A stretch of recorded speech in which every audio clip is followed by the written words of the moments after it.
Yeah, you're right, David. Yes. Thank you, sir. Good afternoon, Mr. Reid. Good afternoon. Can we turn to the topic of shareholder priorities, please? Yes.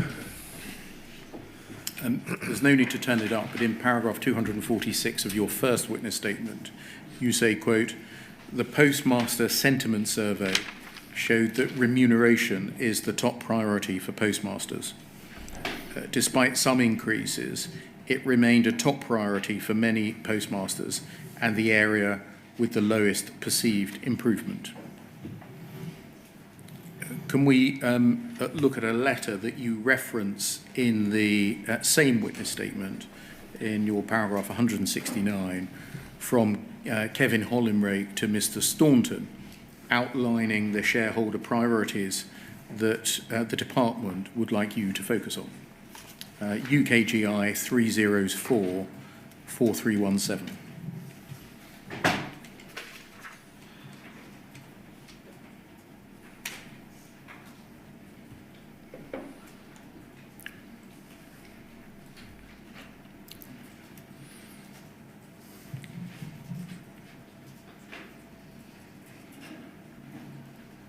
You'll see this is from Mr. Hollinrake to Mr. Staunton.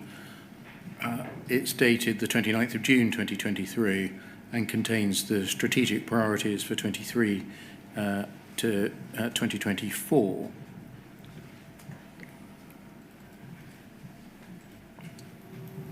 I suspect you're familiar with this letter, are you? Yes, I am.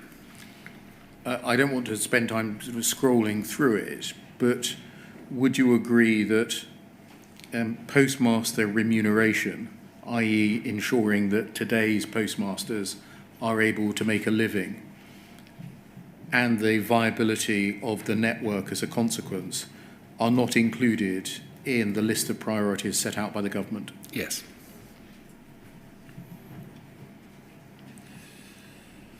Do you know why? I assume it's because they take that as given, as that being the core element of the job.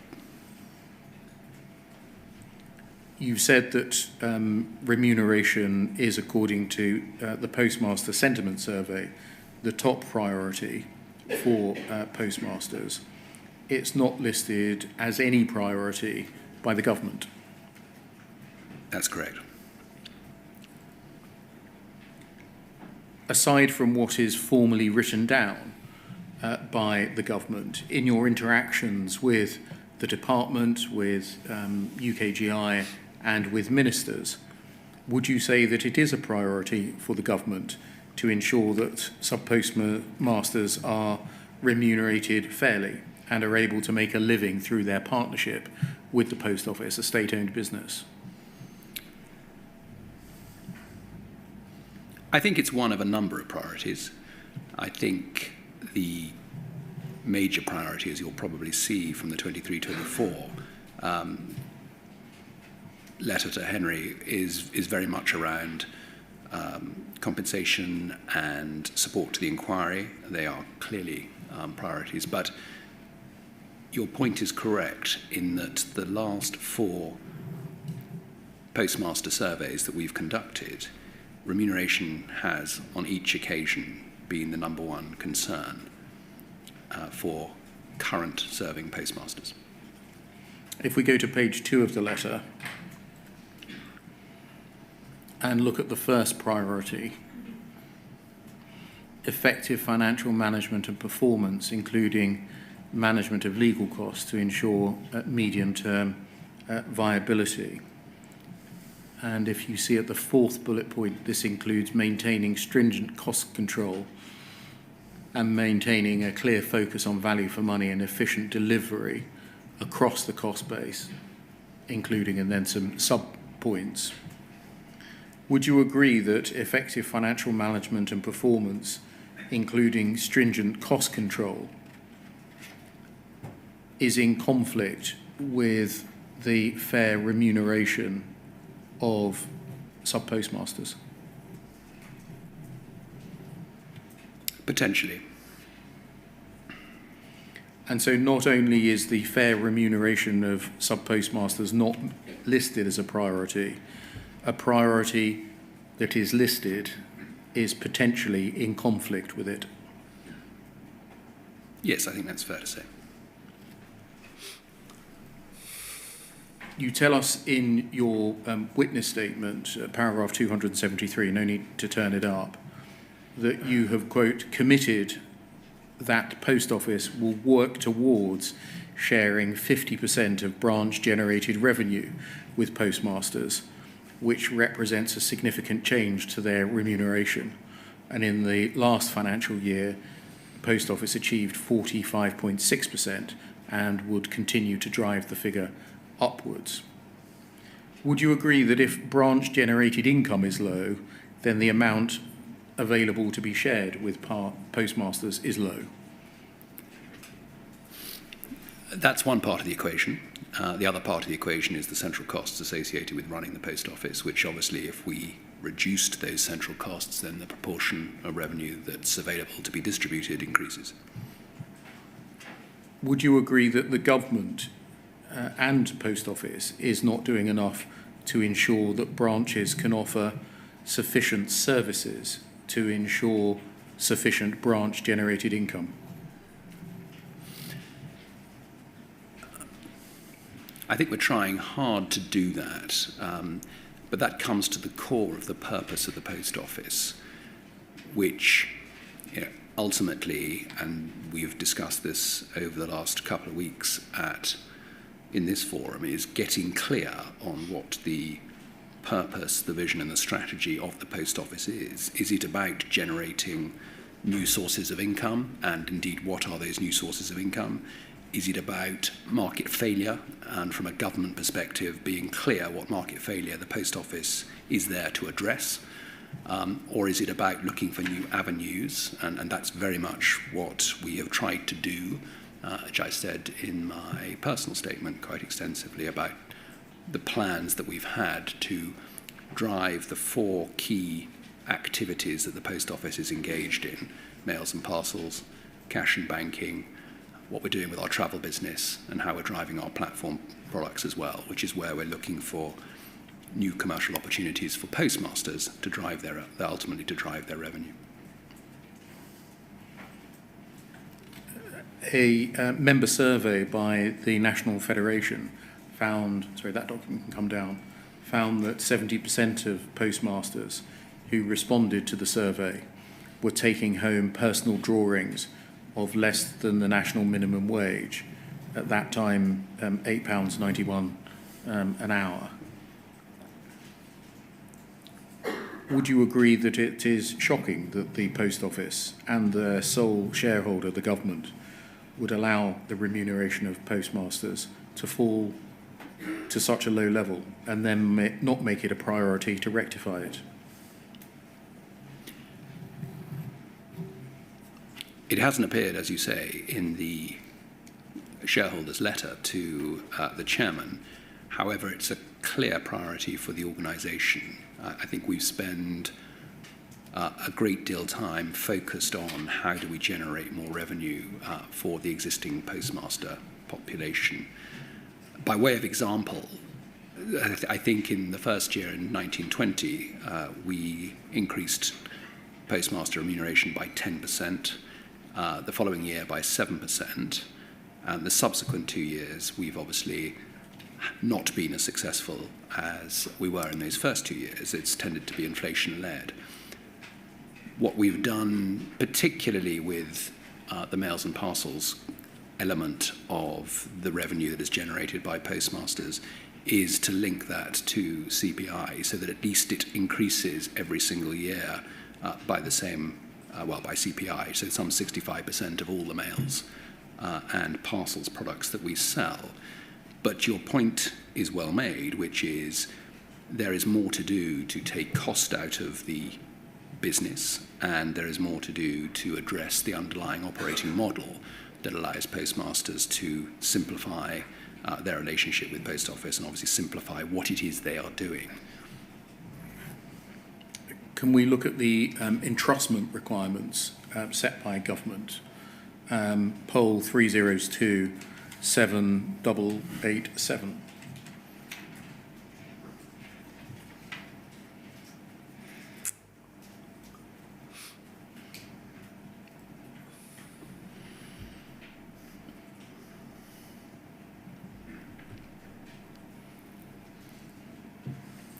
You'll see that these are contained in a letter addressed to your predecessor, dated the 16th of April 2018. Have they been updated since then? Not as far as I'm aware. Can you tell us what the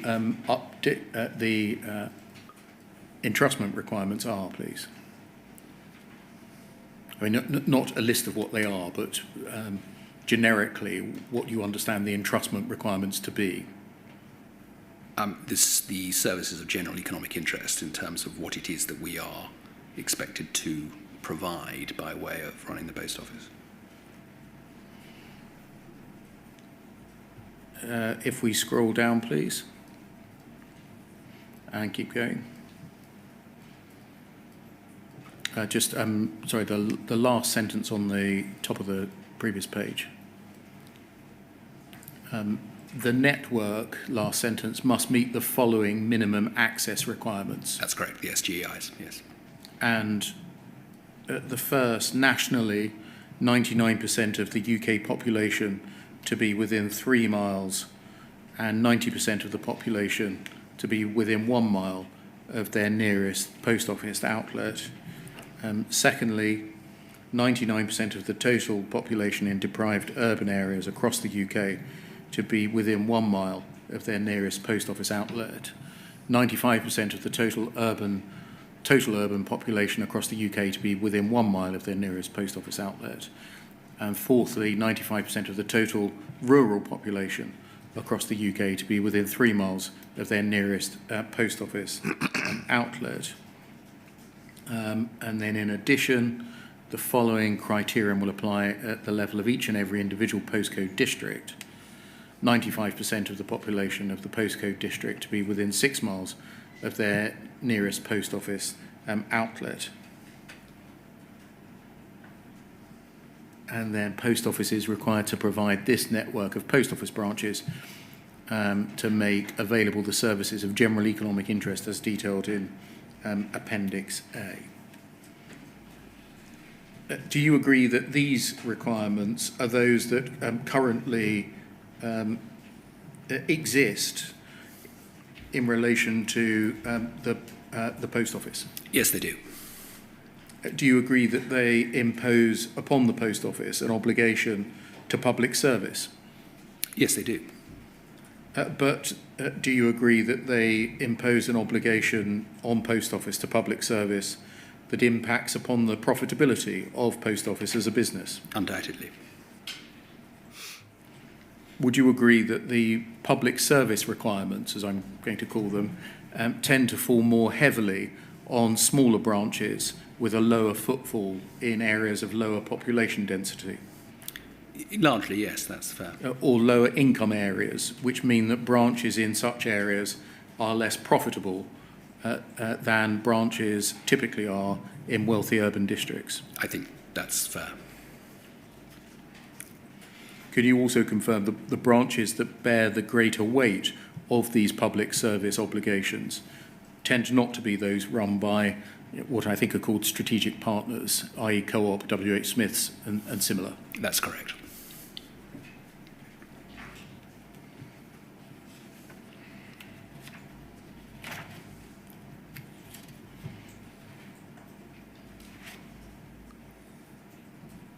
Does the Post Office have an enduring commitment from government to maintain public service duties of the Post Office into perpetuity?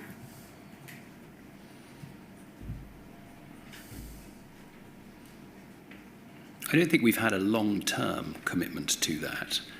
The expectation is that we will fulfil the SGEIs, and on a yearly basis, that's exactly what these are. The policy or the entrustment as set out hasn't changed since 2010, and we are and have been in discussion since 2021 with the government around a policy review for the Post Office, and that is not something that has yet come to fruition, but it is something that we have been very keen to encourage the shareholder to take part in, or in fact to lead.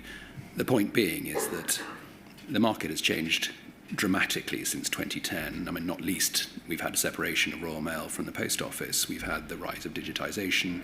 You've had the growth in e-commerce. And you've had massive change in consumer behaviours and habits. And there is a reason why the high street is closing at the speed with which it is closing. There's a reason why 5,000 banks have closed since 2015. The face-to-face delivery of services has changed, which therefore makes the question around and the question that needs to be answered very, very clear as to the long-term purpose and vision of the Post Office, and by that I mean long-term. We describe here in the letter that you've just shown us the strategic priorities for the Post Office. My personal view is strategic priorities aren't for a year. Strategic priorities imply 5 to 10 years at least in terms of vision. So they're tactical priorities as opposed to strategic priorities. What the Post Office is in need of, and certainly the work that the incoming chair has initiated with Teneo from its in its strategic review, is a joined-up vision between the Post Office and the shareholder for the long-term future of the Post Office. And by that I mean 5 to 10 years minimum, such that we can start to plan more strategically as opposed to tactically, which is very much the nature of the letters that this particular letter that we've just read implies.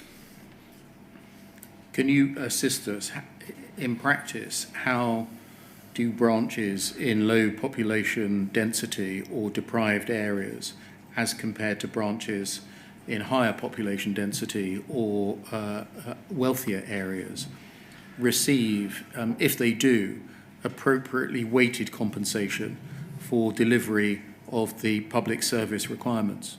Yes, I can. So we receive a subsidy from the government for the provision of services in areas where, to your point, it may not be economically possible to run a branch. We have some 1,300 SPSO branches, which are sort of traditional legacy branches, which tend to operate, as you quite rightly point out, in rural or isolated or inner urban areas that may not have the level of economic activity that, or footfall indeed, that you would expect. That subsidy to the tune of £50 million has been static since 2018 in terms of its funding. I think it was 210 million a year back in 2012, 2013 at the time of separation. It is, as I say, and has been static for the last 6 years at 50 million. But to my earlier observation, the changing shape of the landscape and the changing shape of footfall on the high street has meant that, in essence, costs have increased while the subsidy has remained static, but in real terms lost value. So there is a mismatch between those two. Is the subsidy distributed to post offices by reference to the extent to which the public service requirements are disproportionately borne by them? I.e. Yes, I understand. Yeah, I mean, it tends to be footfall stroke transaction driven in terms of how we support the with fixed payments to specific branches. I think it's right that in the summer of this year, Grant Thornton delivered an important report for the Post Office. One of many, yes. Yes. Can you, let's look at the report to make sure we're talking about the same one. Correct. Poll 00446476.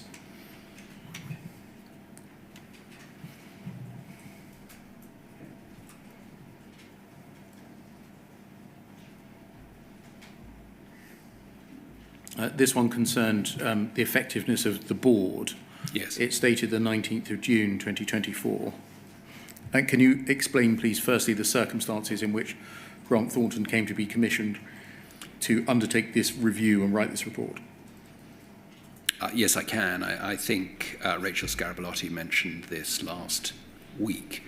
In effect, the sort of business code suggests that you should have a board effectiveness review on a yearly basis, and I think every 3 years the effectiveness review should be done and conducted by an external party, and Grant Thornton were commissioned to do the external review. Thank you. If we go over the page, you'll see the partner at Grant Thornton delivering the report. And if we scroll forwards, please. An idea of the length of the thing. And then forwards, please. If we can perhaps skip to page 8. I think this is the first part of substance to the report that we will find. It's an executive summary or key findings section. And under overview, the first key finding was a lack of clarity on the purpose of the board, with the shareholder relationship inhibiting the board's effectiveness due to perceived interference in Post Office's work and limited visibility around the longer-term funding and objectives of the organisation. Was that a finding with which you agreed? Yes, it was, and I would say that the findings did get board endorsement. There's 3 parts to it. Firstly, a lack of clarity on the purpose of the board. What does that mean? I think perhaps the way I would describe it is that given that there is ambiguity over the strategy, vision and purpose of the Post Office, it's quite difficult to ensure that the level of governance that is supporting that misaligned strategy, if that's the right word, is quite difficult to articulate. And I think what the board have struggled with in terms of governance challenges is, without real clarity about the purpose and direction of the Post Office long term, it's quite difficult to establish the right levels of governance. And I think that's the clarity issue that's being described here, and the reference being made to what the board has wrestled with. The shareholder relationship inhibiting the board's effectiveness due to perceived interference. In what way did the government inhibit your board's effectiveness by interfering in your work? I think it's more the lack of clarity over matters that are for the board and matters that are for the shareholder.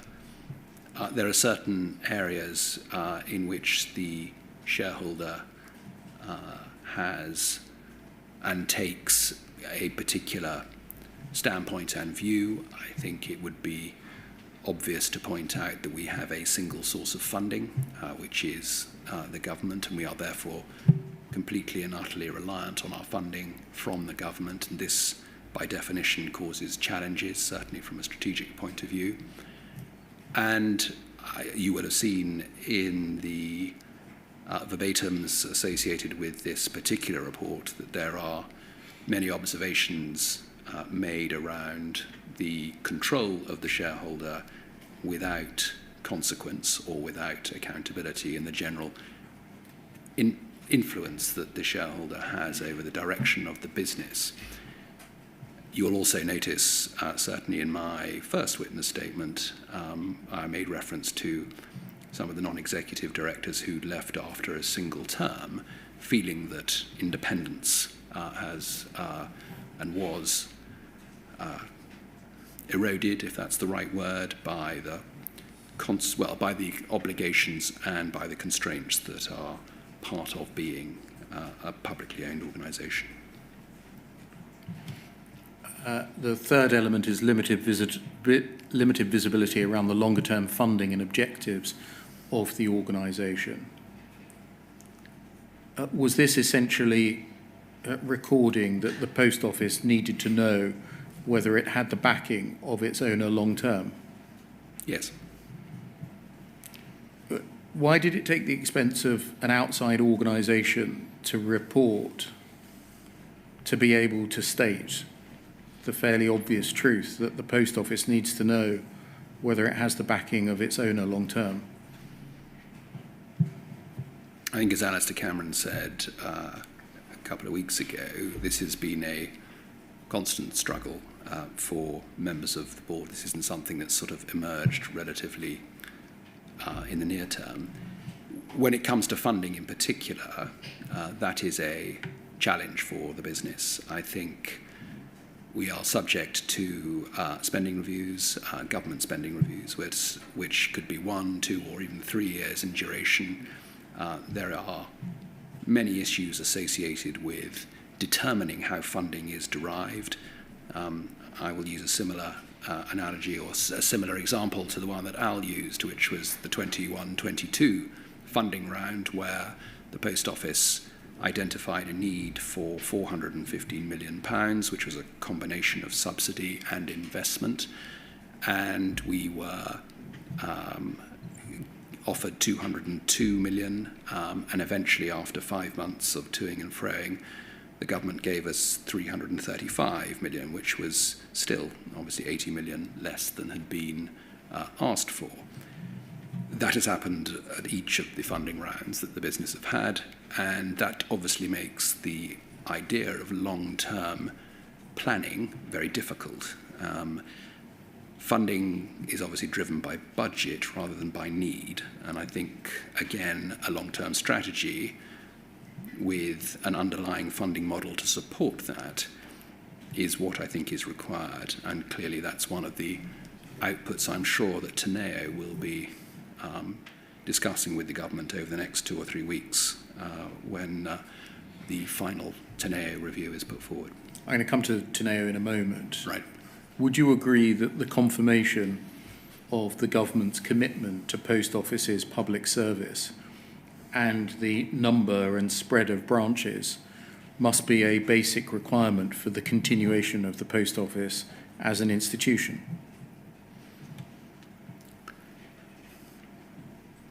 My sense is that the policy review that is required by the government 15 years since its last policy review should look at all elements of the public sector service that is provided by the Post Office and be very clear on what it is that it is expecting the Post Office to deliver. Clearly at present we have a fairly uncodified social contract. Yes, you described the service of general economic interest and the entrustment elements of it, but I think it's broader than that and it's wider than that.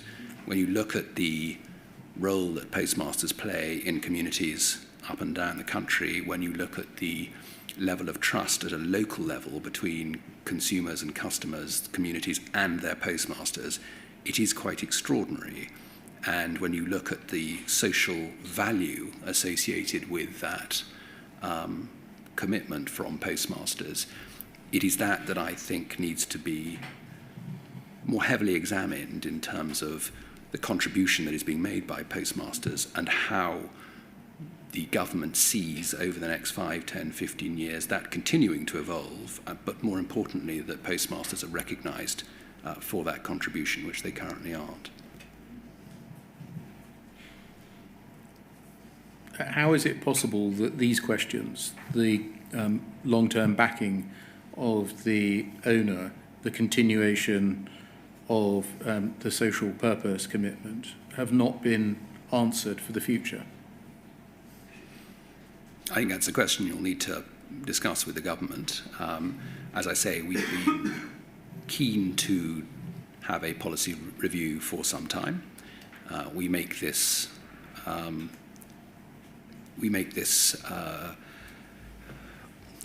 sort of desire very clear to government that this is what we are expecting and what we need, because there is, as I said, a determination to have a unified purpose, a unified vision, and a long-term strategy for the Post Office, from which everything else should flow.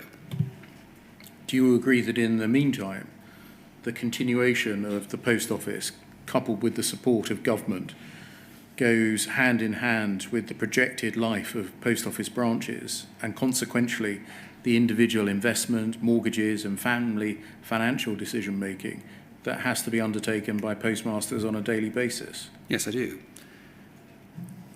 You tell us in your third witness statement, it's paragraphs 31 to 46, but there's no need to turn them up, the issues that you identified with the culture within the Post Office included from the outset a perception that, quote, the organisation had lost sight of the postmasters. Is the failure by the government to ensure the future of the Post Office and a commitment to its social purpose and consequential funding another example of such a cultural behaviour? Yes, I think that's fair. Would you accept that the very same issues of obtaining decisions and support from government have also affected and afflicted compensation, redress and financial restitution? No, I don't think that's fair to say that. My sense is, and I think from a DBT perspective, not unsurprisingly, a great deal of focus has been on redress, certainly in the 5 years that I've been in the organisation, and perhaps less time has been spent on developing the Post Office of today for tomorrow. And I think that the government would, and officials in DBT would recognise that that is the case. It is complicated to manage both, but I think it is important, certainly for today's Post Office, that there is more clarity. You tell us in your first witness statement, no need to turn it up, it's page 22, paragraph 38, that, quote, the external strategic review that the Post Office is undertaking, led by Teneo, will be complementary to the work being undertaken by the department, as it intends to set out a future model for the Post Office to deliver sustainably against the stakeholder requirements. And you add that that review is expected to conclude, or was expected to conclude, in September 2024, the month just gone. What's the current position? The current position, 2 years ago, the department invited, as it happens, Grant Thornton again to do an initial strategic review of the Post Office, and I think that was primarily associated with the sort of commercial long-term future of the Post Office. The output of that piece of work was a second review, which I understand is what is ongoing at the moment, again commissioned by DBT. I've not had sight or visibility of the scope or of the content of that review, or indeed of its findings. And clearly, from my perspective, it's quite important that we are included in that piece of work. I hope that, and am reassured certainly by the current chair, that he has had those conversations with the incoming administration, whereby we can dovetail the Teneo strategic review and the independent work conducted by the department to ensure that the output is something consistent and something that everybody can buy into. Can we look at the scope of the review, poll 00448624?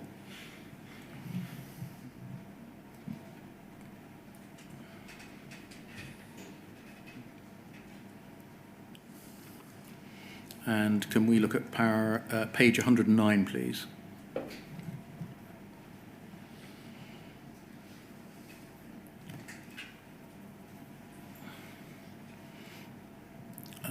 This was a board paper and an update for the board on the strategic review. It's dated the 4th of June 2024. If we can go to the next page, 110, please.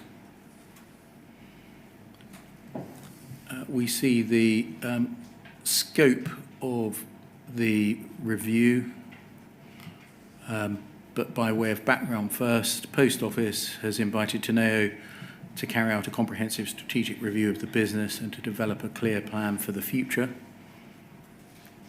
And then on the equivalent passage on the right-hand side, Teneo will undertake a thorough review of the Post Office to understand its current position, clarify its core objectives, identify opportunities and risks, prioritise initiatives, and develop a clear path to realise the chosen strategy. And then a plan. And then if we go over the page, we aim to address a range of key questions for the Post Office to develop a clear plan for the business over the next 5 years. And one of them on the far right is stakeholder management. How do we ensure stakeholder support for the strategy? How do we ensure that sub-postmasters' interests are properly reflected? Is the current ownership structure appropriate? What is the most appropriate funding model? Left-hand side, reputation, trust and brand. How is the Post Office viewed in the wake of the Horizon scandal? What actions must be taken to restore public confidence? What do stakeholders want to see from the Post Office, e.g. make money versus serve the community? Does the Post Office's purpose and vision need to evolve to balance societal versus economic benefits? Some of these questions are, would you agree, rather fundamental, but also rather basic, i.e. what do stakeholders want to see from the Post Office, make money versus serve the community? How is it that that question needs to be asked and answered now? Well, I think the long-term purpose of the Post Office is pretty critical. I think we've got to understand and ask ourselves, what is the purpose of the Post Office? What is it for? And alongside that will go questions of ownership in terms of where does it sit. So is it being designed as a commercial entity that is competing in markets with the banks, with financial services businesses, with large logistics players, with other retailers? Or is it there to fulfill a particular social purpose for the isolated, for the elderly, for government services in terms of providing some form of government service around benefits and the like? I think it's a pretty fundamental question that the government needs to ask, and with that, I think, and from that flow, many of the issues that are on this single slide. My recollection was that this was Teneo's first engagement with the board, and this was their sort of first initial start of a 10. Things have evolved since then from a scope perspective in terms of how they go about doing that piece of work. And why has it taken 5 years since the judgments of the High Court for the Post Office to consider these most basic of propositions, given the scrutiny given over to the Post Office in those judgments? I don't think that's necessarily how I would characterise it. We conducted, when I first started at the Post Office, which I say in my evidence, a not dissimilar review to this particular one with McKinsey, which looked at the purpose and looked at the strategy and looked at the vision of the Post Office. Clearly, in the following 5 years, an enormous amount has changed, not just consumer behaviour as a consequence of COVID, not just some of the issues associated with the cost of living crisis, but also the revelations of some of the practices that we have been uncovering in the inquiry. And so I think strategy is always dynamic. There are always things occurring. I think probably the last 5 years in the Post Office's history have been more dynamic than any other time that in recent memory. And I think that's something that needs to be built into the particular strategic review that has been triggered by the arrival of the new chair. I think it also needs to be brought to... there is a natural time frame for this exercise. First and foremost, the inquiry will come up with its set of recommendations following the 4 years that it's been engaged looking at what is going on in Post Office. There is a new administration in terms of the Labour government, and therefore there'll be a shift and change in its perspective on what the future of the Post Office may look like. And at the same time, we are producing our own internal strategic review. And I think bringing together of all of these elements, it's a very natural time for the organisation to take stock and to, I hope, find real clarity about the purpose, the vision, and the long-term strategy for the Post Office. In the meantime, how can sub-postmasters and their small to medium businesses possibly make plans when the Post Office itself and the government are asking such fundamental questions as these, looking around for ideas and answers? I think it's a very reasonable question in the sense that this will have been an extremely difficult time for postmasters and for post offices more broadly, not just because of the changing shape of the macro conditions in which they operate, which you've just described, but also as a consequence of the fact that we need to get much, much clearer on what the long-term future looks like. When I go into branches and have done over the last sort of 6 to 8 months, the questions that postmasters put to me most explicitly are around what are we doing for remuneration? What are we doing by way of innovation in terms of what other products and services can we sell and can we deliver from our post offices? But then the sort of third and fourth question are, what is happening to the brand as a consequence of this scandal? And more importantly, what is happening to my long-term investment in a post office? And I'd say they were the 4 top questions that are asked of me when I go into post offices today. I hope that we can answer those in the next few weeks as we go through the strategic review. I think that is going to be a really very important part of providing confidence to postmasters about the long-term direction of the business. Will we answer all the questions? I doubt it, but I think we will be able to give people much greater clarity on what the next 5 to 10 years looks like. And I hope that from a governmental point of view, we can look at the funding model to make sure that it is reflective of a 5 to 10 year strategy rather than a 1 to 2 year tactical engagement. Put bluntly, who would buy a post office branch under these conditions? Strangely, now you say it, we don't see the level of churn that you would expect. Had you asked that question to both Saf and Elliot 2 weeks ago, you would have found that they are both looking for additional post offices. There is, and there are, a number of individuals who are keen to buy post offices. So I think, I don't think it's quite as stark as you are perhaps suggesting. As I say, there are entrepreneurial postmasters who are still keen to run a post office. And I think people should take confidence in that.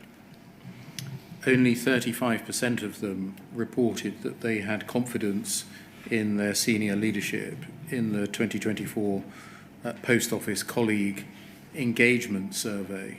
And you tell us that that has fallen 5% since the 2023 survey and 4% since the 2022 survey. That's in paragraph 252 of your first witness statement. Are postmasters included in the colleague engagement survey?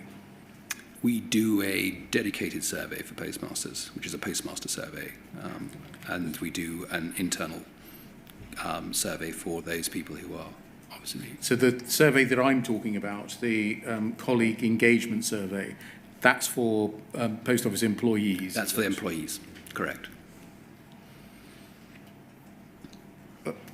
Given the initiatives that you've told us about throughout your 4 witness statements, why is it that the confidence in senior leadership within the post office is falling?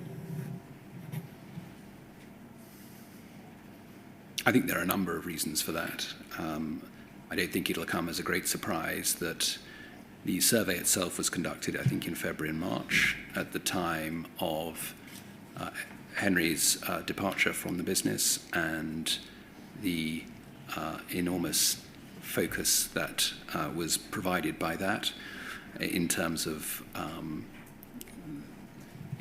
the perceived dysfunctional nature, I guess, of the board and to a degree of the group executive. And I think that has had a profound impact on colleagues and senior team members.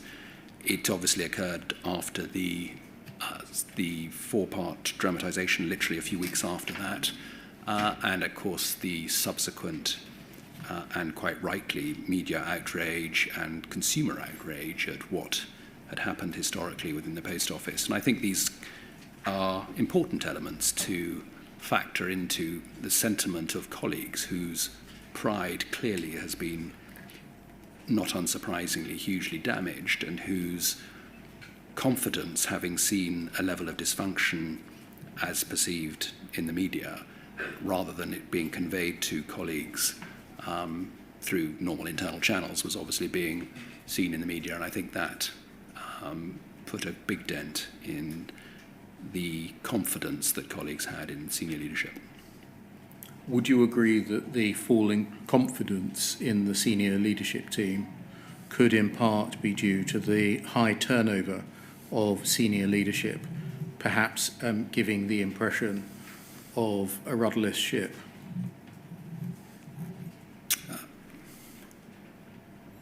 In part, I think high turnover has been a feature of the Post Office for many, many years. It's a difficult place to work.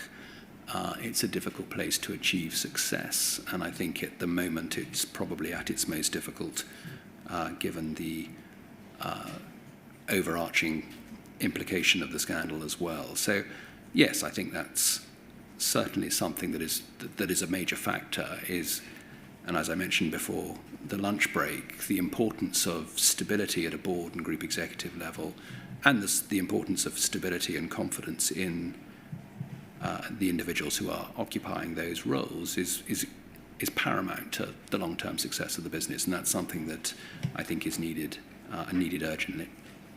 Do you think it could in part be due to the revelation of a scandal upon a scandal, being the awarding of bonuses to senior Post Office leadership in relation, in particular, to an inquiry-based metric?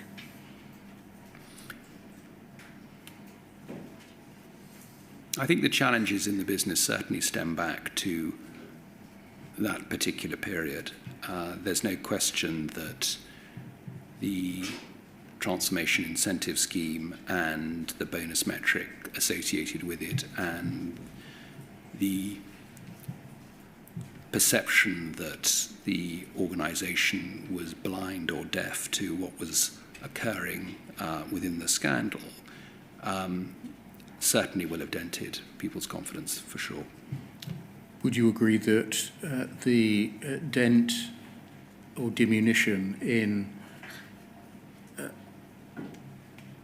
senior leadership's confidence could in part be due to the allegations of bullying and sexism made against individuals in senior leadership positions, including, in fact, yourself and Mr. Staunton?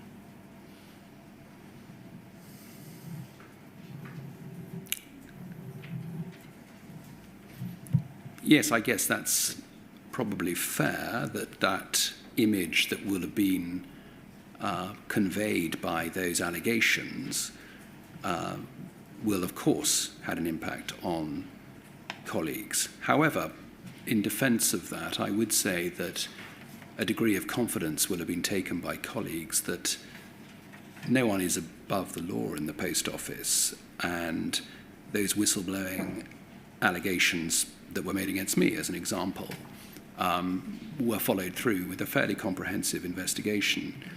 None of the allegations, I may hasten to add, were upheld, but by definition, colleagues will have taken confidence that it was possible to investigate the chief executive and the chairman, irrespective of what else was going on in the organisation. And more importantly, that those investigations went through to their natural conclusions.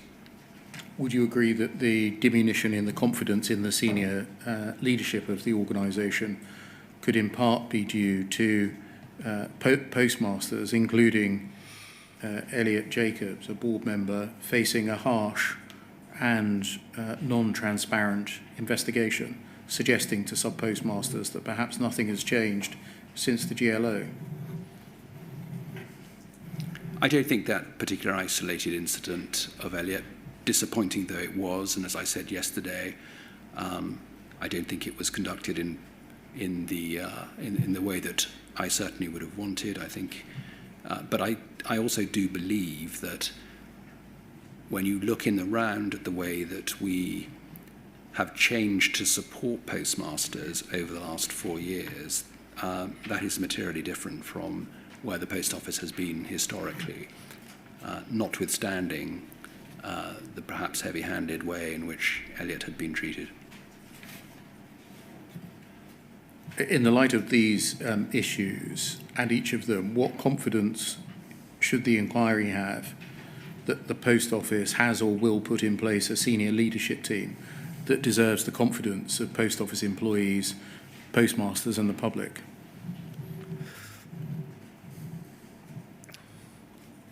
I think the energy and enthusiasm and drive of the new chair should give the inquiry great confidence that Nigel will ensure that A, the strategic review is conducted in the right way, B, that the board and its colleagues will be aligned behind that strategic review, and that subsequently we will have a strategic executive group and senior leadership team that will support what we're trying to do. So I feel confident that that will happen. I think we have a number of capable and very capable executives who have joined the business reasonably recently.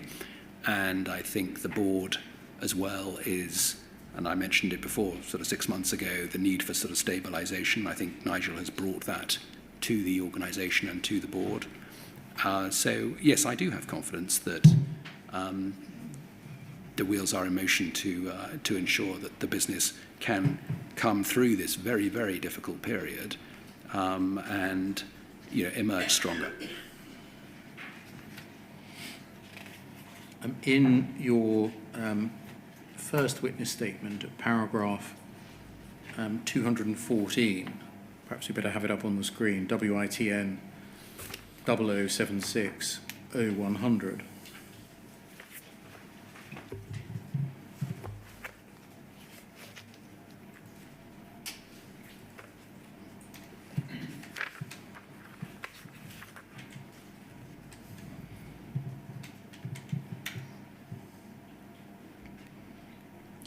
Page 105, please.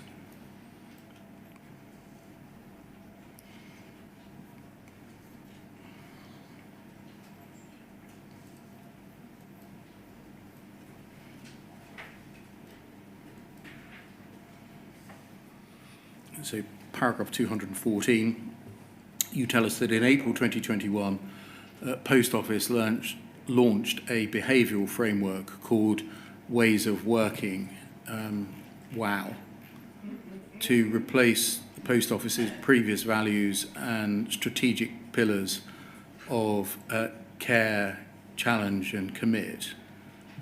Ways of Working was intended to describe how an individual should act in Post Office, to define behaviours that were expected of all Post Office personnel when interacting internally and externally with both Post Office colleagues and with postmasters. And you tell us in paragraph 220, which is on page 107, the colleague engagement survey asked colleagues whether they see the ways of working demonstrated across the business. In 2021, this was 41%, 2022, 50%, in 23, 58%, and in 24, 53%. Colleagues were also asked to indicate their agreement to the following statement: where I work, people are held accountable for their performance and behaviours. In 2022, 38% agreed, 23, 59%, and in 24, 63%. Are postmasters included in this survey? No, not in this survey. as they're not included, how can the Post Office measure whether the ways of working are being demonstrated in interactions with sub-postmasters? We have a separate postmaster survey, which gives the opportunity for all postmasters to take part. That happens at a very similar time, and we also then do a pulse survey every 6 months with postmasters just to check on whether or not we are making progress on the commitments that we made following that survey. I think it's quite important just to touch on the postmaster survey. It is conducted usually in February and March with results in April, and that tends to provide me with the opportunity to speak to the postmasters at our annual postmaster conference, where we will share the results of the survey itself. We will post those results onto Branch Hub and by email to all postmasters, and we'll then have a series of workshops which postmasters are invited to and they can take part in if they want to, which allows us to work through the results themselves so that postmasters can bring to life for the team what it is that is being said and interpret the surveys themselves so that we can then build an action plan. And then towards the middle of the autumn, and it'll be sometime this month, I think, or yes, it'll be sometime this month or maybe early in November, we will have a pre-Christmas conference where we will present the results of the Pulse survey, but also the action plans associated with the survey that was conducted in March.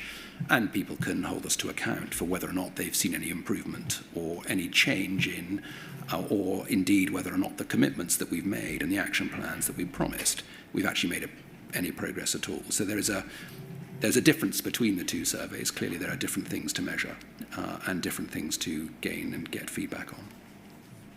Thank you, Mr. Reid. So, can we take the afternoon break now?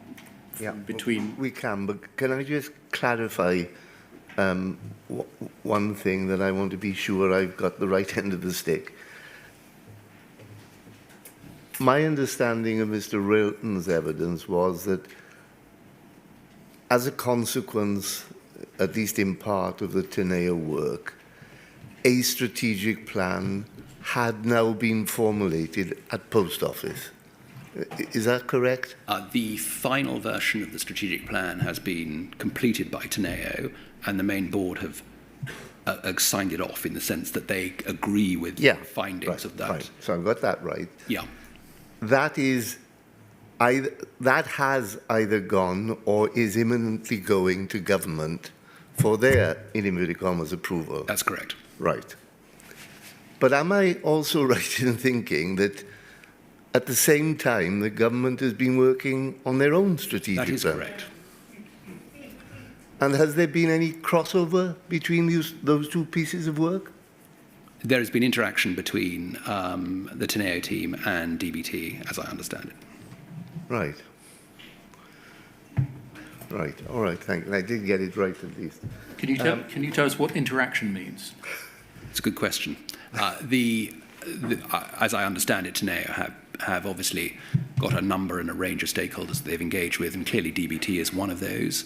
And my understanding is that Teneo and DBT have discussed the specific piece of work, the specific policy work that DBT Phase 2 have initiated, and we obviously want to make sure that these pieces of work come together. There's absolutely no point in doing a strategic review of the Post Office internally if the shareholder is off doing its own piece of work, and never the two should meet. That would be a very unfortunate outcome. Well, it would. I love the way that we use the word the inquiry, but I'm thinking a bit more personally because I'm the one who's supposed to make these recommendations. And if we have a state of affairs where the Post Office is got Plan A, shall we say, and the government has got Plan B, I think it's a bit optimistic to think that Wynne Williams can produce the all-embracing Plan C. But anyway, there we are. Let's have a break. So the plan is to break now until 3 o'clock. Yeah. And then we're going to switch to core participant questions. I haven't finished my question. No, I understand. Because I think you know, and some of the core participants know, Mr. Henry can't be here tomorrow. No, that's fine by me. And he's going to ask questions from between 3 o'clock and 4 o'clock. Fine. All right then. We'll resume at 3 o'clock.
Mr. Henry. Thank you, sir. Good afternoon, Mr. Good afternoon. Reid. Together with Miss Page, I represent a small cohort of broken people who are yearning for justice, hoping against bitter disappointment that they can move on and find some resolution. And I'm sure you understand that. I do.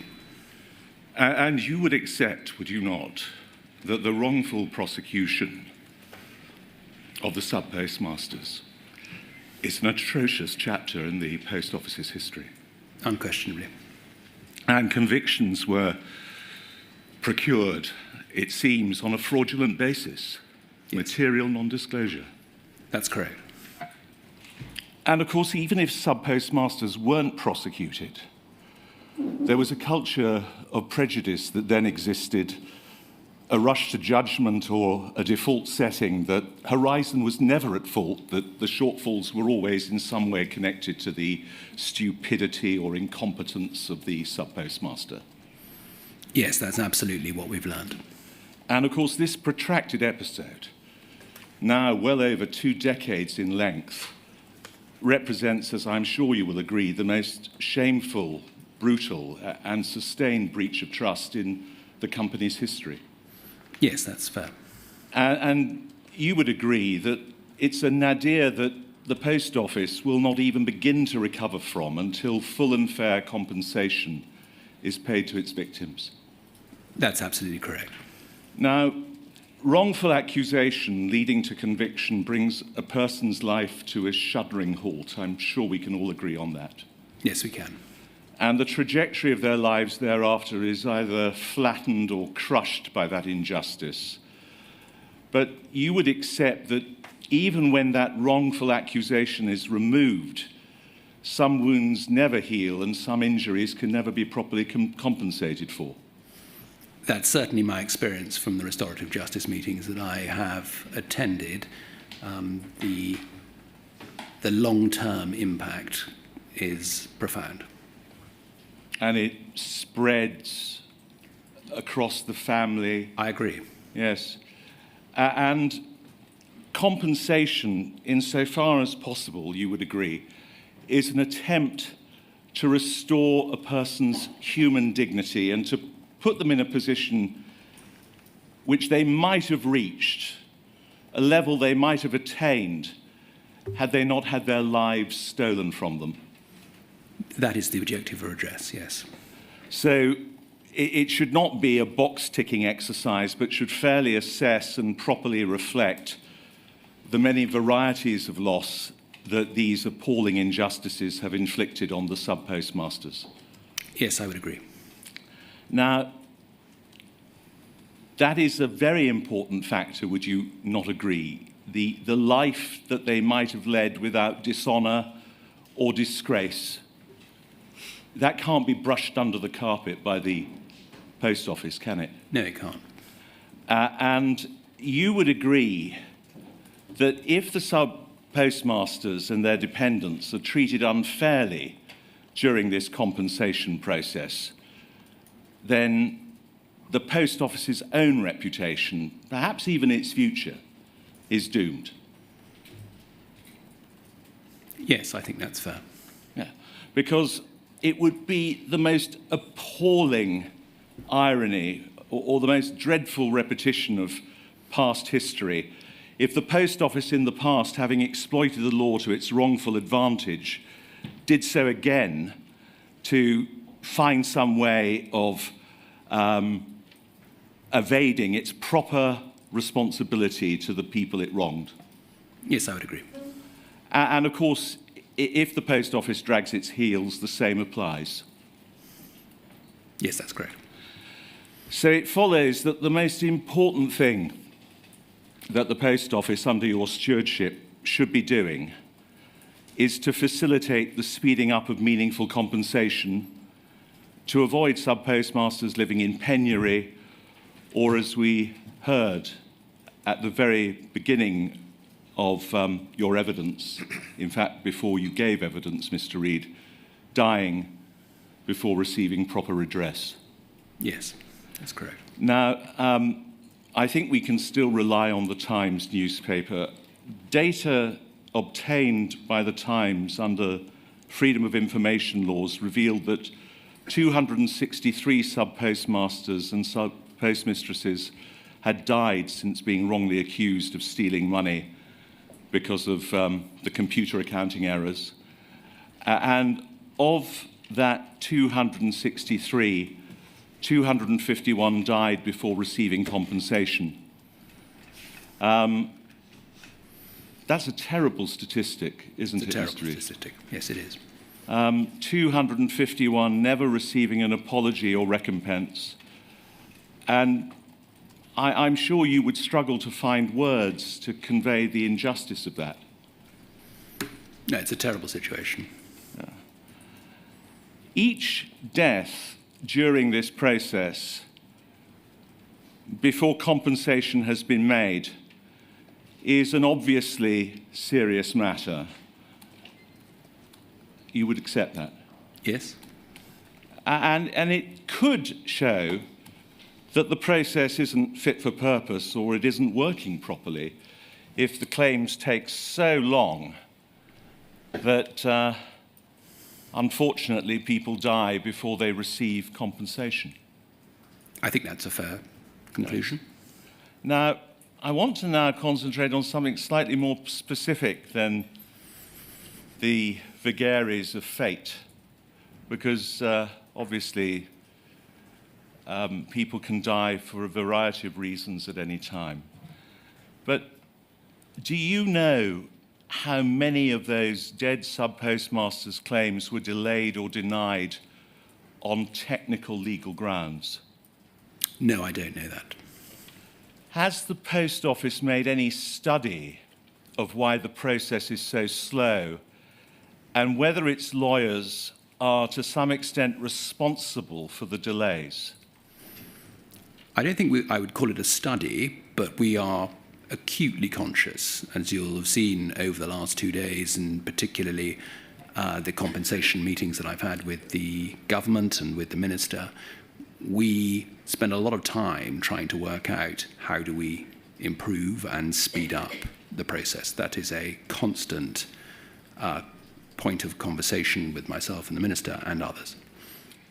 But returning to the issue I was raising, it would be a terrible thing if claims were being derailed by clever legal points, which right-thinking people might even regard as chicanery.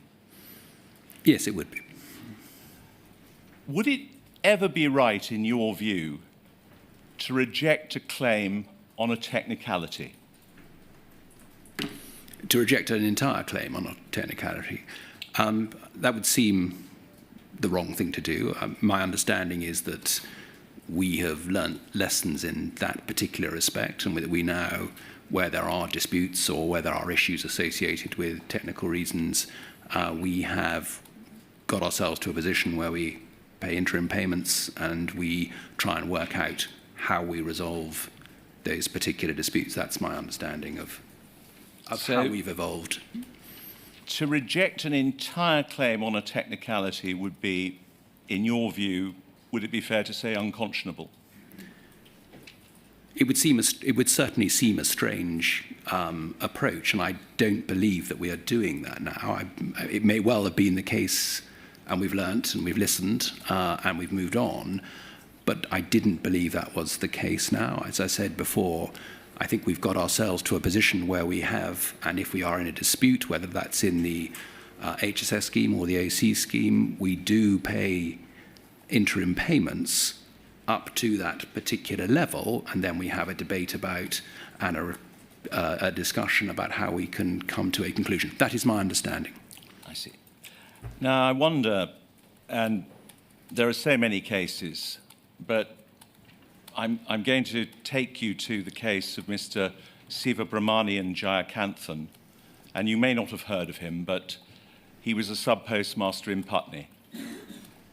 He was audited, interviewed and suspended on the 4th of March 2005. His post office was peremptorily shut down that very same day, before a full investigation had taken place, the 4th of March 2005, and later that night he hanged himself. And his wife, Gary, found his lifeless body in the loft. And his fate earlier that day was probably the same as described by Mr. Justice Fraser in the Common Issues judgment at paragraph 886. And I quote, "Suspended sub-postmasters are not only entirely excluded from the post office part of their premises, they appear to be excluded in some cases from the entire premises and also are completely denied access to any information or records." Now, no wrongdoing was ever established against that man, and although this shortfall was on the automatic telling machine or cash point, it was reported through Horizon. In November 2023, 3 years after she made her application to the Horizon shortfall scheme, Gary Jayakanthan's application was rejected. I'm just going to tell you what the two stated reasons for that rejection was, Mr. Reid. The first was that the company that her husband had used so many years before to contract with the Post Office had been dissolved. And the second reason was that the loss was not a Horizon shortfall because it had arisen through use of the ATM, even though the data in question was and had been processed via Horizon. That can't be right, can it, Mr. Reid, to do that to that woman?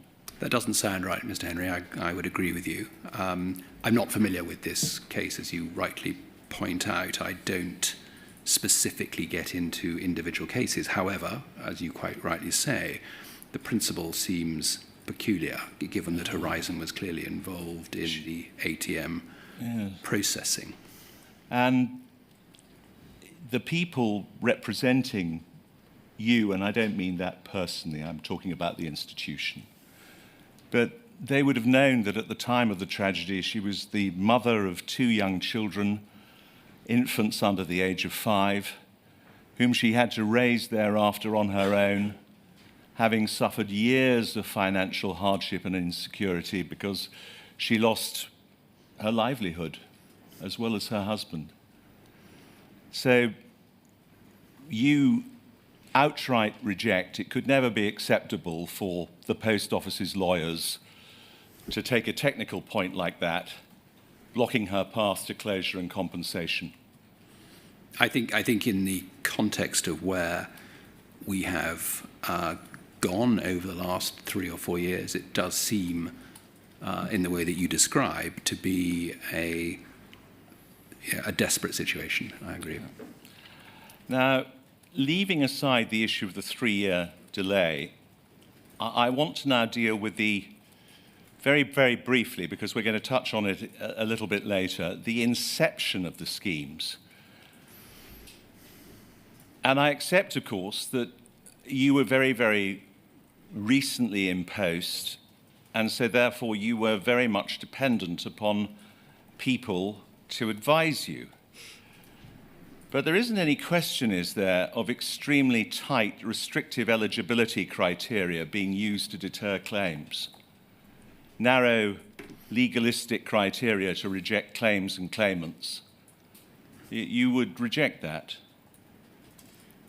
As an accusation against the organisation? The HSS scheme, for example, take that as the focus. Whether there were narrow legalistic criteria to reject claims and claimants, I mean, you would be shocked if that were the case, would you not? Well, my understanding is that the bar for entry into the HSS scheme was as low as it could be. It was certainly lower than any legal metrics, so we were trying to encourage people to come forward. So, yes, I would suggest that wasn't how it was set up or designed to be. Now, the implications of the scheme and the errors that we have made subsequently, I would, and I'm sure we'll discuss them a little later, but certainly the principle of establishing the scheme was to ensure that we gave fair redress. Right. Now, there's another dimension that I want to address and that's whether the compensation sums being offered are adequate. That, of course, would depend on many variables which you would not be necessarily familiar with in each individual case. But as a general principle, would you agree that the misconduct of the Post Office causing and prolonging the suffering of the sub-postmasters over many years, that would be a relevant factor? Yes, I would. So if the Post Office deliberately delayed, denied or obstructed appellate rights, it should pay more, shouldn't it? Yes, that would make sense. And because, of course, it would thereby be wrongly prolonging the suffering of its victims, and so therefore the damages should go up, or the compensation award should go up. Do you agree? Yes, if suffering has been extended unnecessarily, I think that's a fair assumption. Now, given your research and the evidence that has been given to this inquiry, I'm sure you're driven to accept that the Post Office over many years strove to delay the revelation of exculpatory material that would have enabled criminal appeals to have been brought swiftly. I think we've certainly heard that, and we can agree that that has been the case. Yes.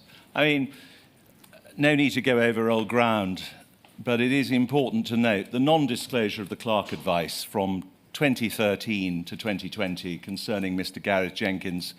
I mean, Mrs. Misra could have brought an appeal in 2013 or 2014 had that not been suppressed. You agree? Yes. Yeah. And Mr. Butoy, Mr. Maloney's client, but I have permission to mention Mr. Butoy, a Legacy Horizon case from 2007. He went to prison in 2008 for 39 months. His appeal was rejected in 2018, and the Court of Appeal Criminal Division had the Horizon mantra put before it, and the Horizon mantra, I mean no disrespect, Mr. Reid, but it's no evidence that the Horizon system was shown to be unreliable or open to errors. Whilst, as with any computer system, errors from time to time may crop up, Horizon is largely reliable. The proportion of alleged and detected defects related to the Post Office branch accounting is minuscule in comparison with the overall operation of the system, used in 11,600 post offices and multiple in-branch users daily to provide financial services and counter-operations on a national scale. So his appeal was rejected in 2018, but he was cleared in April 2021 as part of the Hamilton judgment. Now, I think with a degree of understatement that it's fair to say, is it not, Mr. Reid, that the Court of Appeal in 2018 didn't get the full picture, did they? It sounds like that was the case. Yeah. I mean, without pulling any punches, they were misled because the truth about Legacy Horizon, as was held by Mr. Justice Fraser, was very different from that which was put before the Court of Appeal. Yes. Yeah. And so that mantra was a slogan to finesse what very senior management by then in 2018 ought well to have known, that Horizon, leaving aside its commercial application, was wholly unreliable and unfit for forensic purpose. In other words, to bring a case in court to deprive a person of their liberty. You would agree with that? Yes, I would. Right. So, given this history of obviously meritorious appeals being delayed and the appeal procedure being unnecessarily prolonged, you would accept, and in fact you are very candid about this in your witness statements, that the board, the senior executive team, historically the institution, prioritised its commercial and reputational interests as opposed to doing justice to the sub-postmasters? I said there was very definitely a focus on profitability and commercial sustainability rather than on the well-being and the development of the postmaster contract. Absolutely, I did, yes. Now, again, just dealing with the mindset and accepting the fact that you were only just in post, the Post Office was even being advised in 2019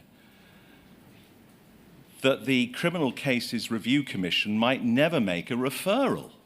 To use a colloquialism, and these aren't the words used by the learned counsel who was advising the Post Office, but the CCRC might blink. Would you accept that, given what this inquiry has established, the Post Office ought to have been banging on the door of the CCRC, the DPP and the CPS saying, you've got to refer these cases, they're unsafe? When are we describing? Do you mean in 2018, or do you mean... I'm talking subsequent?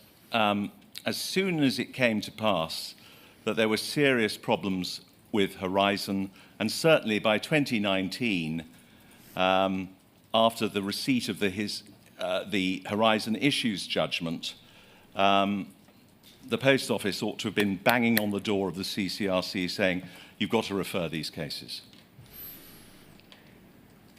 Yes, I can see where you're coming from. You agree? Yes, I can see that. But you were being advised by your General Counsel, and it's paragraph 23, page 12 of your third witness statement, words to the effect, don't dig into the past. Yes, the guidance that I received at that stage was that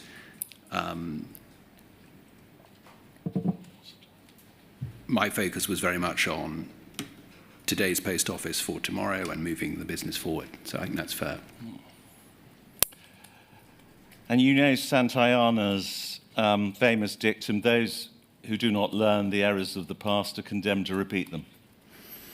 Yes, I didn't specifically know that, but I understand where you're getting at. But anyway, you have very candidly and properly accepted that if the Post Office prolonged and delayed criminal appeals, they should pay more. And you may have been advised on this already, and I don't seek to know your advice because that's privilege, but when a wrongdoer causes harm intentionally or recklessly or with gross negligence, then a court can award punitive or exemplary damages. And on any fair consideration, you'd agree that this scandal qualifies as an obvious case in which such punitive or exemplary damages might be eligible. Agreed. Can you help me? Does the Post Office advise claimants of this potential claim in the schemes you administer? I can't help you with that. I don't know the specific details of that. I suggest that the Post Office does not. Okay. The forms are silent on exemplary damages, and specifically in relation to the HSS form, there is no box for an applicant to claim exemplary damages. Now, I'm going to come to that form in a little bit more detail later, but there is an appendix to the form which gives some guidance to potential claimants, and there is no mention of exemplary damages anywhere in the appendix. Now, you're not aware about that? I'm aware of the appendix, and I'm aware of the fact that it's effectively a review and a guidance about how a decision is made and what has been considered, but You weren't aware of the omission about exemplary damages? Sorry, yes, I wasn't aware of the omission, yes. Yeah. Now, given the array of legal advice you receive, and I emphasize, I'm not criticizing you because you are dependent, obviously, on legal advice, but shouldn't exemplary damages have been mentioned in the form? You would have thought so, in the way that you described, that the potential heads of loss, which I know there is no cap on any of those potential heads of loss, or indeed on the specifics, they are considered irrespective. But a guidance would have been sensible, and I think that was the objective of the appendix. Yes. Now, it follows you're not being aware of it, but something is being done in the name of the senior executive team, the general executive, the board. Something is being done on your behalf which is not candid and which is not forthcoming, because exemplary damages ought to have been itemised as a potential head of claim. You accept that? I'm not sure that it's fair to ask a non-lawyer about when exemplary damages may be payable, Mr. Henry. But the possibility... No, let me finish. Sorry, sir. Exemplary or aggravated damages in strict legal terms, and I don't mean that in terms of a technicality, but when they would be awarded by a court in England and Wales, are clearly defined, are they not? And they're not the sort of damages that are necessarily payable for all tortious conduct, let alone breach of contract. So I think one has to be careful in what one is putting to Mr. Reid about this. I'm perfectly prepared to accept substantial submissions about this, where there's a proper legal framework, so to speak. But I think getting Mr. Reid to agree or disagree with things about which he's not really competent to answer is, I'm not sure it's helping me, put it like that. I'll try and be more helpful. A lot of the people filling in these forms don't have legal representation. You would accept that? I would accept that. And you don't pay for legal representation for people to fill in the forms? Correct. Yeah. Now, I want to just ask you to consider this. Candour and transparency from now on, or not from now on, but it ought to have been the touchstone about what people could claim, and certainly in the advice document, particularly given the fact that you're dealing with people who don't have legal representation. Right. Can you see history repeating itself? Because, admittedly, a lot of this occurred before you came on board, Mr. Reid, but there were years of delay subverting the appeal process, which you've accepted, and fighting the GLO tooth and claw, weren't there, before you came on board? That's correct. Now, echoing the past, we've got 5 years of delay, and I suggest attrition in the compensation process, and that history is repeating itself. What do you say to that? I think the visibility that has been shone on the compensation schemes by Parliament through the Select Committee, by the inquiry itself, and by the general media would suggest to me that that is not going to happen. I think it would be very fair to say that we set out on the journey of the HSS, and I can remember quite explicitly speaking with Alan Bates about the need to get a very simple application form, so you're quite right, and the guidance that we discussed at that time was that a lot of individuals had suffered enormous trauma. A lot of individuals were deeply concerned about the relationship with the Post Office, and as I discovered on my restorative journey, justice journey, people didn't want to even open letters from the Post Office. People didn't want to engage with the Post Office. They were so traumatized. So the guidance was very much, let's find a way to make sure that people don't need to engage in a legal process, but they can submit a claim. And I think what I've learnt, and I think what you're describing now, is the principle of doing that was probably right, in the sense that I think people were deeply troubled by the notion of engaging with the legal system. They wanted a way to submit a claim and receive redress. And we didn't get there for a multitude of reasons. Perhaps we may discuss those later, but we didn't get there. And I think that is of some regret from my perspective, that's for sure. And no doubt it would be a matter of regret to you if that supposedly simple and non-legalistic process, and in fact the chairman of the inquiry on the 8th of December 2022 actually was concentrating on that it should be a non-legalistic process. You would be deeply concerned, wouldn't you, if it was mutating into a legalistic or adversarial process? I would. Yeah.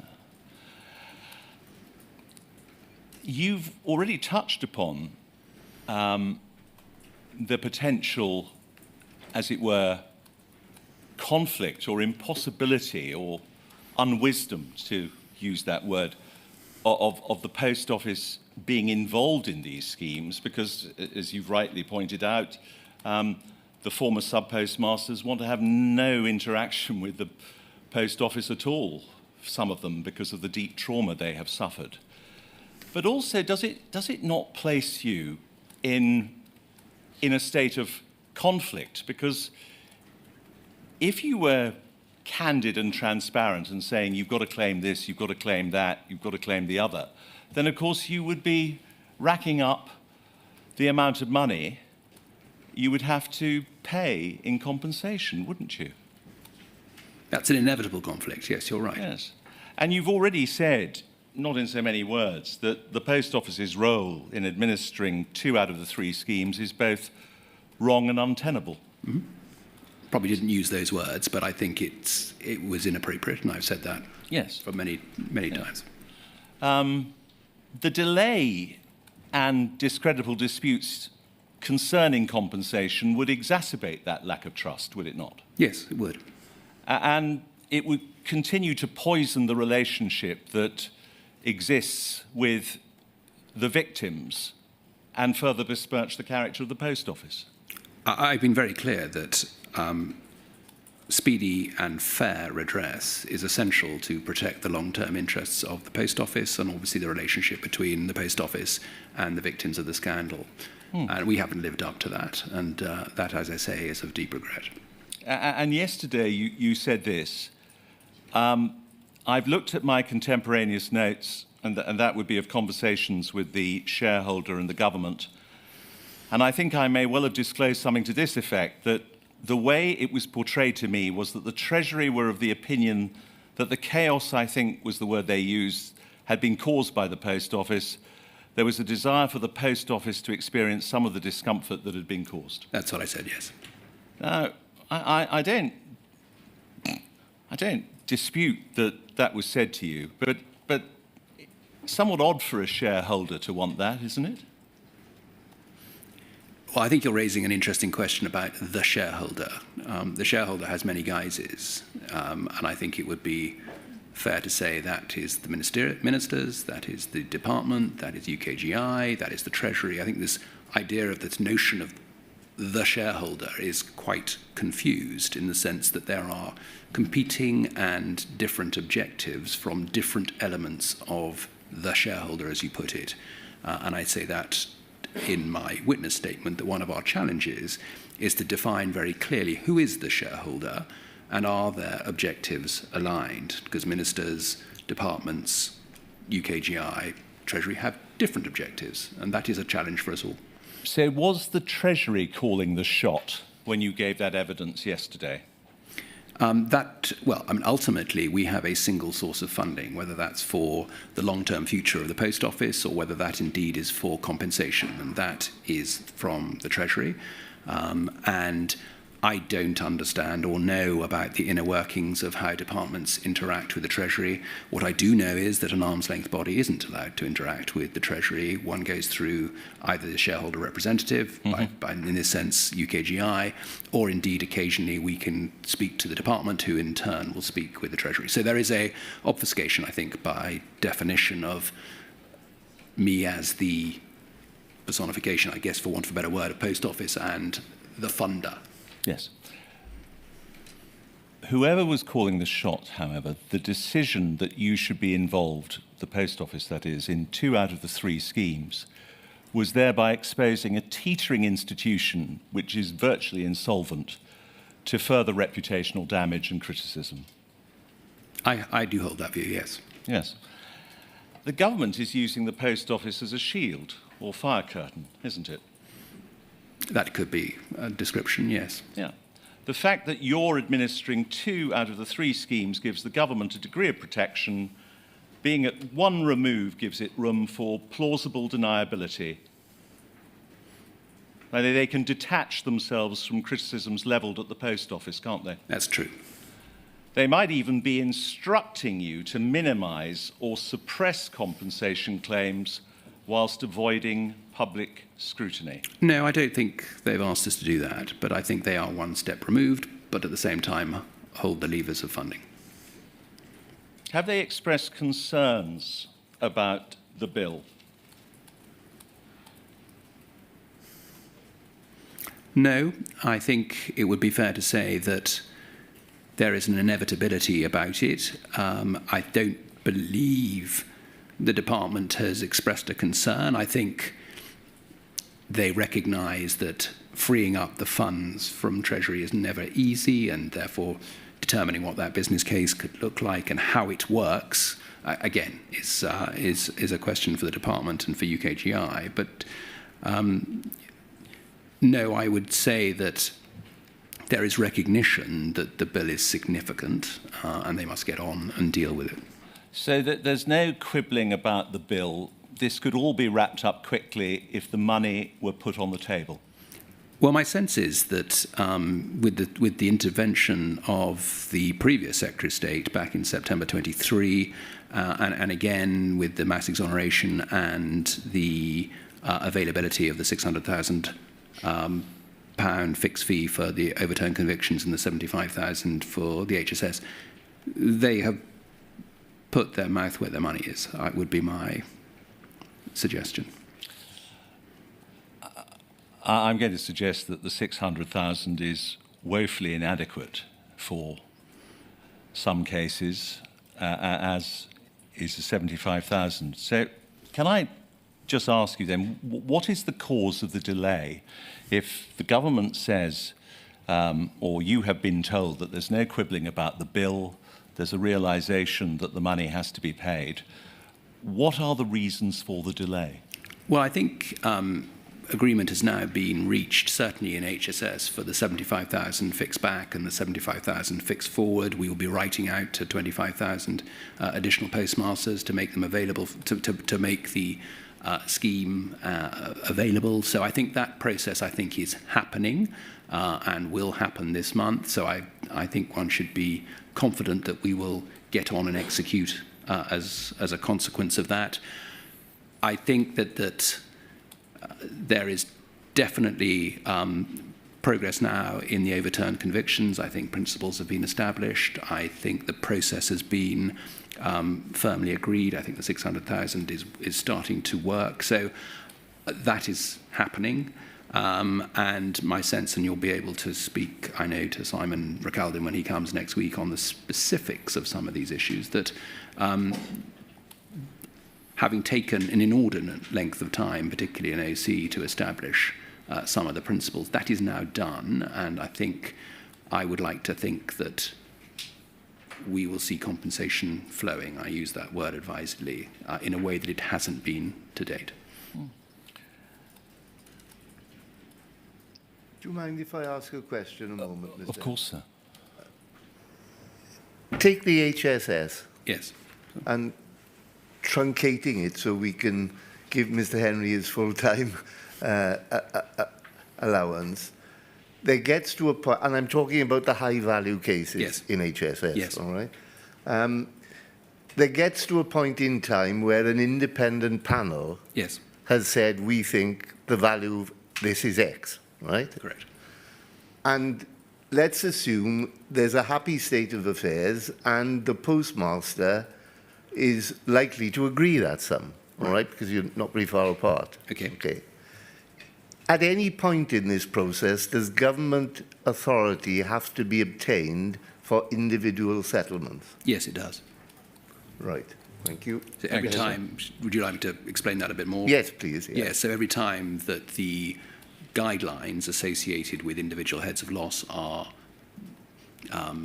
either breached, if that's the right word, then the government needs to sign off. So the principles that have been established in terms of the early neutral, the E&E process, they have been established as some guidelines for heads of loss and some ranges. If those ranges are, and the agreement is from the panel that actually it should be outside of those ranges, then that has to be signed off by the government. So even though there is an independent panel which has agreed what the sum should be, Correct, sir. it is at least in theory possible that the government could say no. In theory, that is possible, yes. So the next question is, has that ever happened? I'm not aware, but others may have a view. I don't believe You so. don't know? I don't All believe right, so. thank you. Sorry, Mr. Henry. But No, thank you, sir. So, just dealing with the £600,000,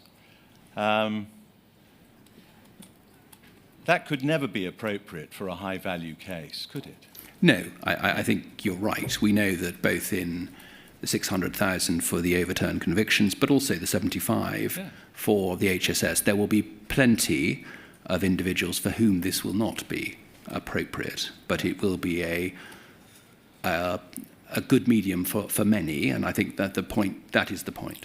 What do you say to Mrs. Blakey's widower, who stated that he had to accept the £600,000 because he was worn out and that he didn't have the energy to fight on because it had been so drawn out and so painful that he just decided, I just have to accept the £600,000? I think that's desperately sad, and my understanding was that the interim payment would cover that specific cost, and if there was a need to go above and beyond 600, then that would be possible. So I'm sad that he felt unable to continue with that process. That's not what the process was designed to do. We were keen to ensure that people got closure, which by definition means there will be many who will want to go above and beyond 600,000, and we would want them to be in a position where they can come to a point of closure with the Post Office and with the government. So you reject any suggestion that the government has been tight with the purse strings? No, I don't believe it's been tight with the purse strings. I think the process is overly bureaucratic. I would fully acknowledge that. I think the establishment of principles as an example, the establishment of principles in HSS when it was first set up took an inordinate length of time.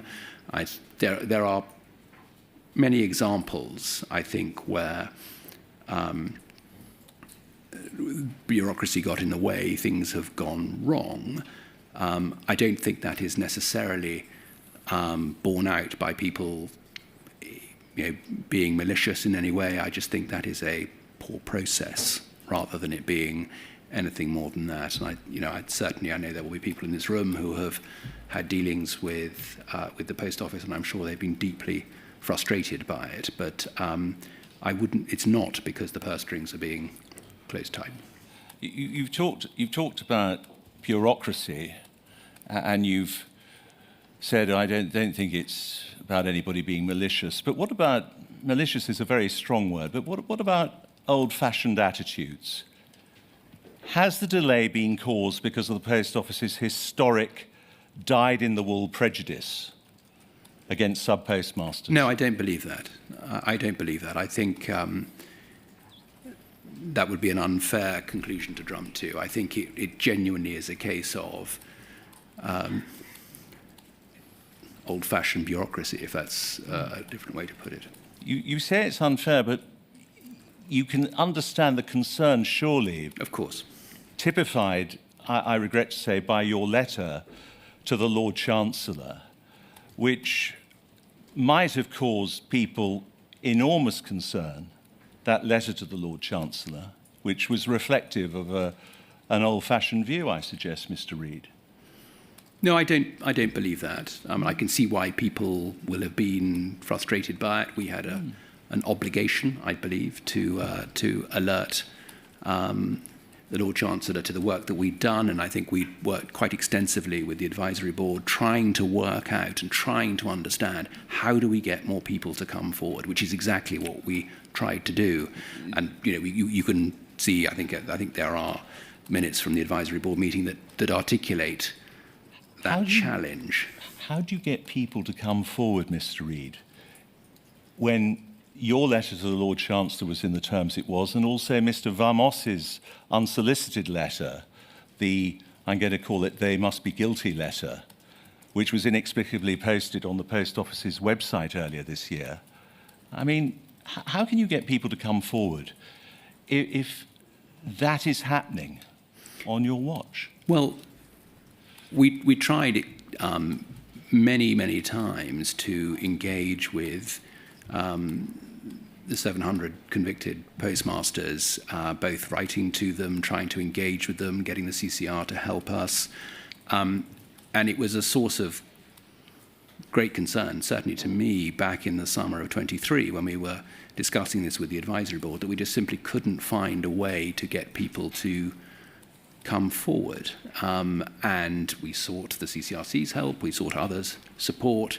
We even inquired of the CCRC if we could bring cases forward to the CCRC without postmasters necessarily being aware of it, as in to try and get those convictions overturned, which is something that we did but was rejected by the CCRC in the Court of Appeal, obviously, because postmasters need to be involved in that process. So it was and remains a clear frustration and a clear recognition, I think, that the Post Office role in this particular process of remediation and of redress, first and foremost is the wrong one, and we shouldn't be involved in that process. Yes. Now, earlier on, you've denied that there is or was a deliberate policy of delay and deterrence based on the design of the forms. But I want to deal with this perplexing question of trying to get people to come forward. Have you heard of complaints about the complexities of the compensation process and the forms itself from sub-postmasters? Yes, we have. And have you heard, apart from what I've just mentioned about Mrs. Blakey's husband, have you heard of sub-postmasters settling for less because they didn't have the energy or the means to pursue their just entitlements? No, I haven't, until you've mentioned that example. So you haven't heard about sub-postmasters who sell themselves cheap, deterred by red tape, or intimidated by the process? I didn't get that sense, and certainly if I look at the HSS scheme in particular, that wasn't my takeaway from that process. If the application forms have misinformed people as to their rights or deterred them from applying, but let's concentrate on if they have misinformed people as to their rights, that would be appalling, would it not? I agree. Now, again, I have to be careful in the light of the Chair's earlier observations, but let's just concentrate on the historical shortfall scheme very, very quickly. It's supposed to compensate sub-postmasters who were not actually convicted of theft, but were accused of theft. That's correct. They lost their jobs. Many were threatened with prosecution and forced to repay cash shortfalls, which were entirely fictitious. And all of that, the stress, the suffering, the damage to their reputation, that should be compensated for, should it not? That's correct. And you know from the evidence that we have heard about sub-postmasters being called thieves, spat at or shunned in their community, even in one case being attacked, all because of that false accusation. Yes, I'm aware of that. And you know also, of course, about the fact that some of them had to move house because they had become pariahs in their locality? Yes, I've sadly met many. Now, as of June 2023, there had been about 2,500 HSS claims settled, and the average settlement payment was only £32,000. Does that strike you as being rather low? I think there's a very long, I was going to say tail is the wrong word, but there's a long, well, let me put it another way. I think where fatalities or bankruptcies or others, there is obviously a smaller number of those, but there are a lot of very low claims, which I suspect is why the overall average is what you're suggesting. My point, I guess, is that where they are more complex and where they are involving bankruptcy or fatality or anything of that nature, or indeed bigger claims, they're larger. So I'm not sure the average necessarily paints the picture that... well, anyway, let's return to the form. Would you agree that the form is lengthy, complex and legalistic? Yes, I would. And I don't know if you're familiar, but you may have been aware of the criticism by Mr. Dan Needle of Tax Policy Associates in respect of it. I'm aware of his criticism, yes. I mean, taking it quickly, the form and appendix, 14 pages in length, but with other supplementary documents, it's over 20 pages of material. And as you've already said, no legal advice, no payment of legal costs for completing the form. You would realize as an institution that you're dealing with a number of unrepresented applicants, correct? Correct. Right. So therefore, you must be assiduously careful to ensure that they're not misled. Yes. Right.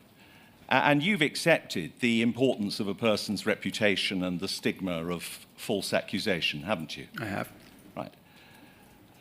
Mr. Needle, and you're familiar, because you're familiar with what he said, he has stated and suggested that the HSS form is designed to deter claims for damages to reputation. What do you say to that?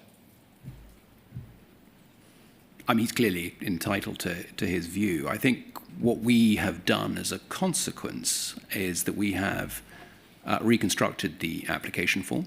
So now that if you want to apply in the HSS scheme for 75,000 forward, I think it's now reduced to a mere 20 questions, and we've also recut the application form for those who don't want to apply for 75,000 but may have a more complex claim. So I think we've learnt and listened quite extensively to the Select Committee, to this committee, to the commentary that has been run by postmasters and by others.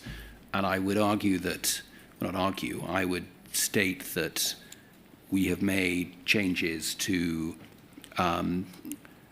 the tax position, we've made changes to the complexity, we've reduced the scheme application form, and we've also spoken at length with DBT about an appeals process, because we are very concerned, for exactly the reason that you've just described, that we may find ourselves in a position where people were disadvantaged. We would say, inadvertently, but if they have been, we clearly need to address that, and that is something that I'm alive to. Now, I won't go into the argument about how the form is misleading, because I believe that that would be better for submissions. So I'll move on and ask you to just help me with a document which is POL 001 55397.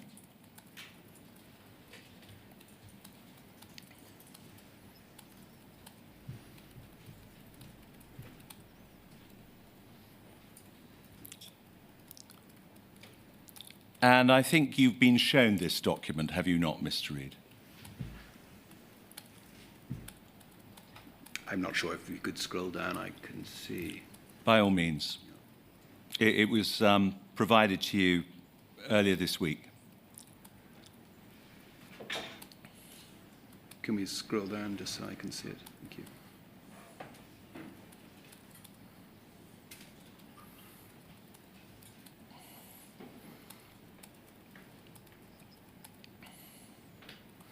We'll take it.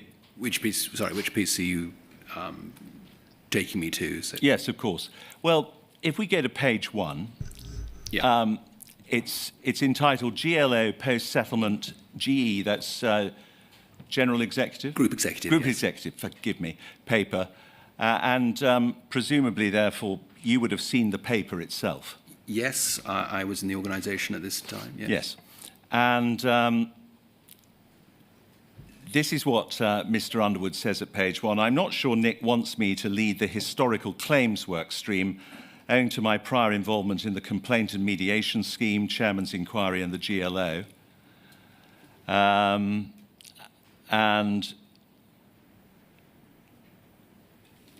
And it goes to, I'm not sure the work stream leads set out in Appendix 1 are set out in stone yet, and then the words that I have just taken you to have been highlighted.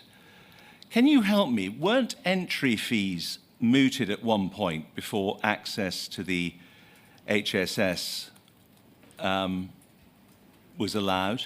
Entry fees, sorry. Yes, fees for applicants.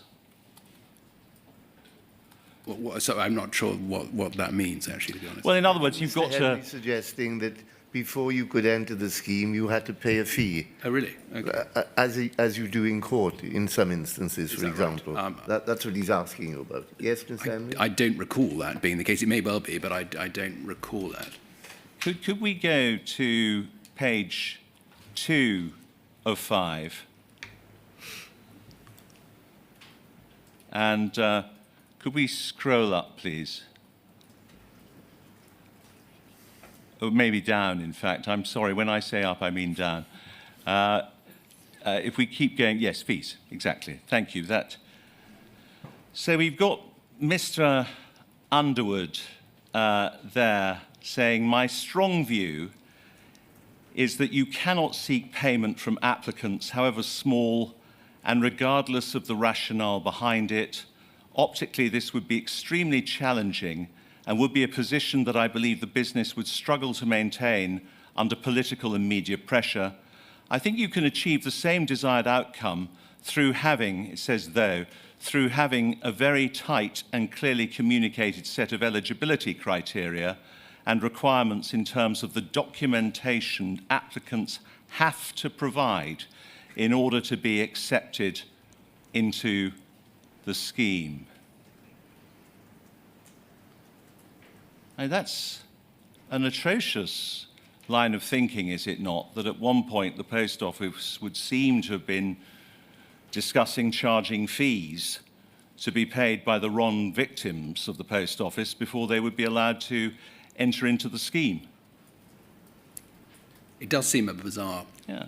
And I suggest, as is clear from what Mr. Underwood was saying, was that the same desired effect, the same outcome, would be strict, very tight, in other words, eligibility criteria,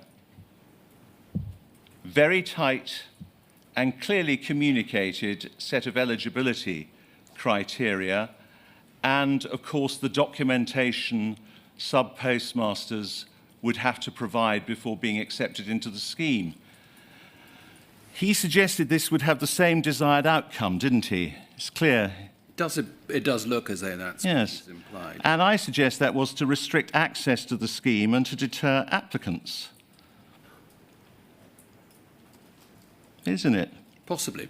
Yes, it's a more subtle and insidious method of doing it, but it makes it difficult for sub-postmasters to apply, to reduce the Post Office's disclosure. I mean, for example, in the forms, they talk about the provision of contemporaneous documents. How are you going to get contemporaneous documents when many years have passed and where the Post Office had seized them and, as in Mr. Lee Castleton's case, never returned them? It's a hurdle, isn't it? Not a low hurdle, but it's actually a high bar. That was the design, wasn't it? It certainly, you could certainly draw that conclusion from this paragraph. And I remind you, we've dealt with it very briefly already. Paragraph 886 of the Common Issues Judgment. Suspended SPMs are not only entirely excluded from the Post Office, part of their premises, they appear to be excluded in some cases from entire premises, and also are completely denied access to any information or records. And then Mr. Justice Fraser said this: given the severe effect upon a sub-postmaster of having their appointment terminated, it is not only important, but I would go so far to say crucial, that they're given a reasonable opportunity to meet a case being brought against them by the Post Office. It is difficult to see how they can have such an opportunity if they are denied access even to copies of information or records. That judgment came out on the 15th of March 2019. This email is January 2020. By that time, the people in this email, one of whom, of course, was Mr. Williams, Roderick Williams, would all have known the difficulties for sub-postmasters of obtaining contemporaneous documents when these were historic events that had occurred many, many years before and where they had been subjected to such unfairness. Do you agree? Yeah, it's a concerning conclusion, yes. Yeah. You all knew, and I don't mean that pejoratively to you, Mr. Reid, but those advising you all knew when this demand for contemporaneous document was hatched that sub-postmasters would have great difficulty in complying with it. That must be right. That's a disturbing conclusion, yes. Yes. Now, Mr. Reid, I realise you were, to some extent, put in this job to a degree under false pretenses because you had no idea what you were letting yourself in for. But you would agree that you were not the solution you promised to be, despite everything you did. Not the solution I promised to be. What do you mean? Well, the compensation process is not being dealt with fully, fairly, and quickly. That must be right. I think to a degree that's fair. Yes.